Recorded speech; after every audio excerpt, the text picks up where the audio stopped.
색은 고유의 힘을 가지고 있다. 색이 인간에게 미치는 영향력을 분석하는 색채 심리학을 기반으로 의료계에서는 컬러 테라피를 심리치료에 활용하고 있으며 기업은 컬러 마케팅으로 제품 고유의 색을 만들어 홍보한다.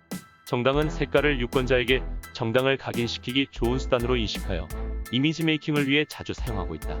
이른바 색깔 정치다. 정당색으로 자주 활용되는 파랑, 노랑, 빨강은 12색 상환에서 1차 색으로 삼태극 무늬와 의복에도 사용되어 왔으며 이들을 섞어 다른 색을 만들 수 있다. 파랑은 차분한 색으로 희망과 안정감을 준다. 노랑은 긍정의 색으로 기다림과 이성의 색으로 분류한다. 빨강은 강렬한 색으로 열정과 정열, 그리고 따뜻함을 느끼게 한다. 역사 속에서 파랑은 영국에서 토리당부터 약 300여 년간 이어져온 보수당의 색이다. 노랑은 자유주의에서 사용하는 색으로 홍콩의 우산혁명은 노란색 우산과 함께하였다.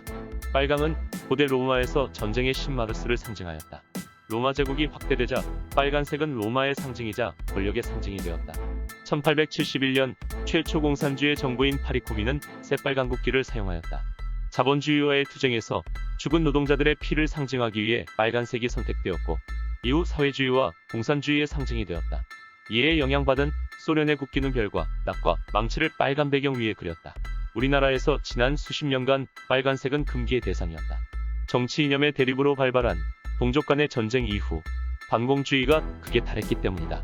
이때 나타난 사회현상이 레드 콤플렉스이며 사회 전체가 빨간색을 기피하던 시대였다. 하지만 2002년 월드컵을 경계로 빨간색의 이미지는 달라졌다. 우리나라 대표팀을 응원하는 시민들이 거리에서 빨간 티셔츠를 입고 있었다.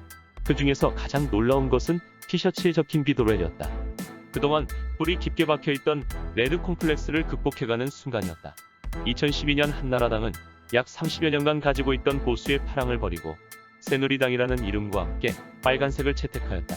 제19대 국회의원 선거를 고작 2개월 앞둔 시기였다. 참패가 예상됐던 선거의 결과는 300석 중 152석을 가져갔고 이와 같은 해에 치러진 제18대 대통령 선거에서도 연이어 승리하였다. 주요 정당에서 기피하던 빨간색을 선택한 새누리당은 레드 콤플렉스를 극복한 사례로 꼽힌다. 한나라당에서 놓고 간 파란색은 초록색과 노란색을 사용하던 민주당에서 가져갔다.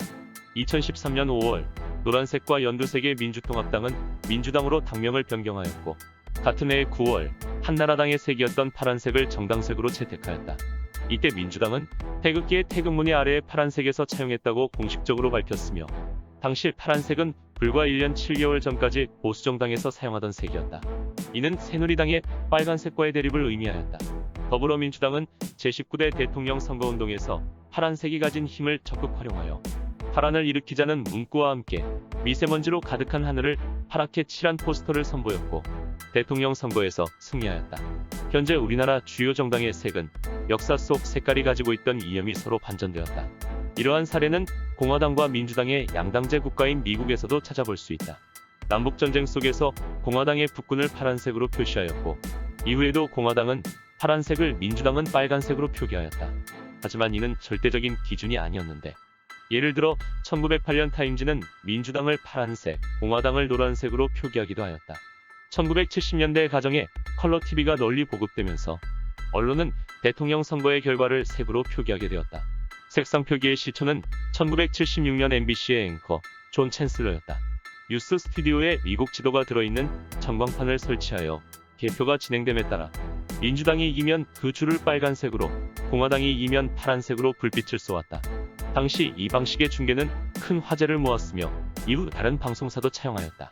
색상 표기와 관련하여 1980년 대선 발표에서 MBC의 데이비드 브링클리는 공화당의 로널드 레이건이 44개 주에서 승리한 것을 교회 지역의 수영장이라고 표현하였다. CBS는 1984년부터 MBC와 같은 색으로 표시하였다.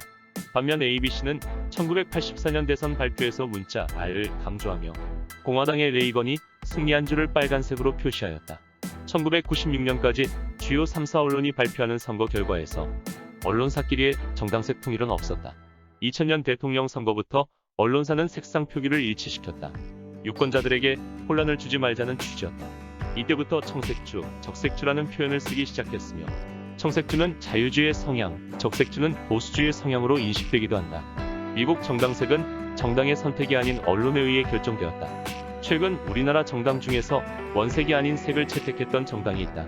바로 미래통합당이다. 미래통합당은 밀레니엄 세대를 겨냥한 밀레니얼 핑크에서 국민의 행복을 추구한다는 뜻으로 해피 핑크를 선택하였다. 원색을 탈피한 시도는 좋은 결과를 낳지 못했다.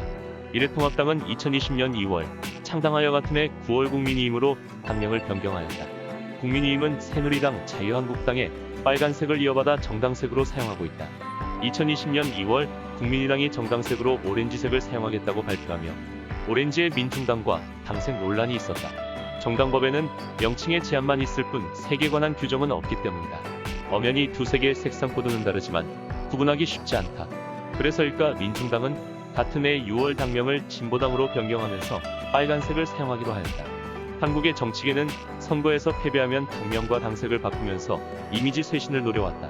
정당색으로 인상에 남는 색깔로 유권자의 이목을 끌 수 있지만 유권자에게 정당을 각인시키기 가장 좋은 것은 효과적인 정책과 공약이다.